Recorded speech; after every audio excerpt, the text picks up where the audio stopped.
Hello crew, in today's video I'm going to show you how to repair your heated seats on your 96 to 08 Grand Cherokee Zjs. Let's get started in history. First thing you need to do, of course, you need to take out these covers right here, which is held in by a Phillips head screw, I believe size number 2. You remove the bolts holding down the seat, which are 4, just like the WJ and the XJ. Now of course one of mine, the head of the bolt broke off. But anyways, after you do that, and I just drilled and tapped it and put a new one in. You have a few plugins under there, so once you're able to lift the seat, disconnect the electronic plugins for the power seats and the heated seat, and then you'll be able to remove the seat itself. Now overall, getting the seat cover off of it is very similar to the WJ. However, you have these clips, they have these metal clips on the front that are very difficult, which I ended up just removing them and just leave them off of there. You don't need them. Now you do have some, when you take this off on this side, and you have some on the other, and you can remove the clips with some pliers, and you'll be able to actually fold the seat cover back. And once you're actually able to dig in to the seat cover and the foam itself, you'll be able to find a break hopefully, and you'll be able to see an example. Now generally, the side that will break the most is the side closest to the door. So this side is getting the most wear. That's why generally it'll break, and the break will be on this side. Now before you do any of this, what you want to do is you want to turn your ignition to on, and once the beeping is done, of course, flip between high and low and off on your control panel right here. And if you hear the relay, it's more than likely a problem within the seat. But if you don't hear the relay, then it could be as simple as a relay. Let's say the relay is not getting power and you don't think it's a relay. You can take this out and you can actually check these plugins to see if power's coming out of them. But of course you want to look for all that first before you actually dig into the seat, which is just a headache all on its own. This is the reason why the passenger side seat heater is not working on our 98 Grand Cherokee Limited. Here are 2 wires that are soldered together from the factory. There's the other connection. That's how it looks like coming from the factory. And this is the one that split from here. And this being the passenger seat, on this side is where you get in and out. So it makes sense for this to break every so often. However, I've not been able to find any video on how to repair this on a ZJ, because it is a little different than the WJ and the XJ as far as well, the leather, yeah.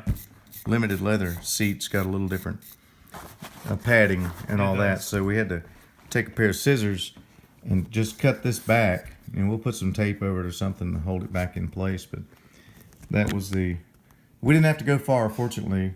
Right there it was, and it was broken right there, so we'll have a seat heater after we solder this joint back. Alright, what are you doing here? Instead of just cutting it, because there's nothing wrong with this right here, and the solder, it's already there. It's already what a lot of people refer to as tinned already, and that means the solder is stuck to the wires itself. And a lot of electricians or electronics guys will tin their wires before they ever solder them together. And that's the only reason I'm cleaning this up and leaving it there, because I'm not all that great at wire soldering. It's just not my thing. I can do it, and I can do a lot of 12-volt electrical diagnosis and stuff like that, but it's just not my thing. So this being already tinned, I'm just going to wire brush it real good, clean it up, put a little bit of flux, what we call flux, on it to clean it, and then join these two back together. Took us a while, but we found our flux, and I think it dried up a little bit. Yeah, I don't even think we can use that.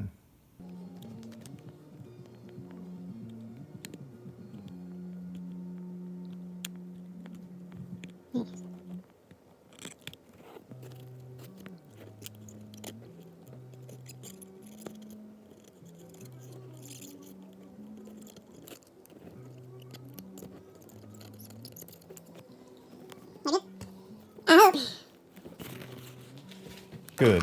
Alright, what you got going on here? Well, I've got one of these butt joint. It's not a butt joint. It's where you put 2 wires that are wrapped together in here, and you crimp that. Well, I don't need the plastic sleeve around it.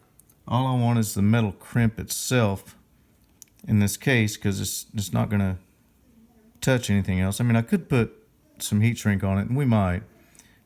just in case the two get together, because they're kind of in the same area. So anyway, yeah, we're gonna pull this out and we'll crimp this on there as a secondary above and beyond the solder joint, and then we'll have a joint that shouldn't break. We'll get done with this and we'll test it. That plastic piece off the top. Now we slid that down onto the wire. Now I'm going to put a crimp on it. It's a secondary crimp, or secondary means of holding it on there. If I can get it on there. Come on. There we go. There it is. Oh. Yeah, I got it stuck. Oh no. Let me get, give me those needle lifts. Alright, we got it out of the crimper. Found a piece of heat shrink to go over top of it. And we're going to protect it with this. We're going to heat this up.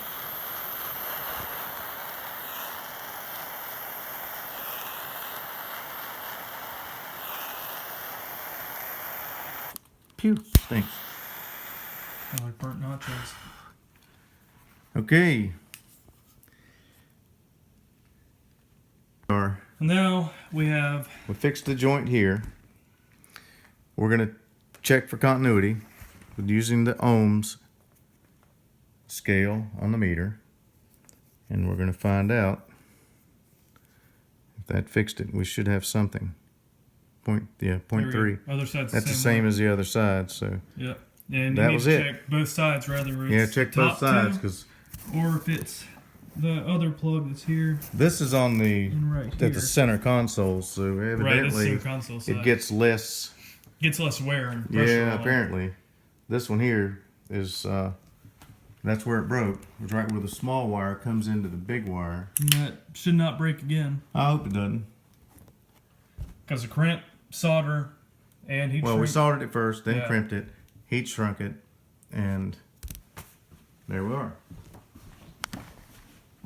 Decided to go full Dan H on the lumbar support switch that quit working. Took a little bit of sandpaper on a screwdriver right there and sand down a little bit on the contacts. If you're having any problem with your electric powered seats on your Jeep, go check out that video and he'll show you better than I can about how to fix the contacts on this, if indeed that is a problem, but never hurts to try. I hope you found this video helpful.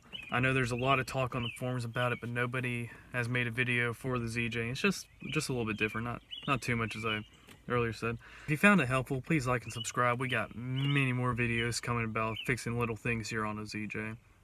See you on the next one.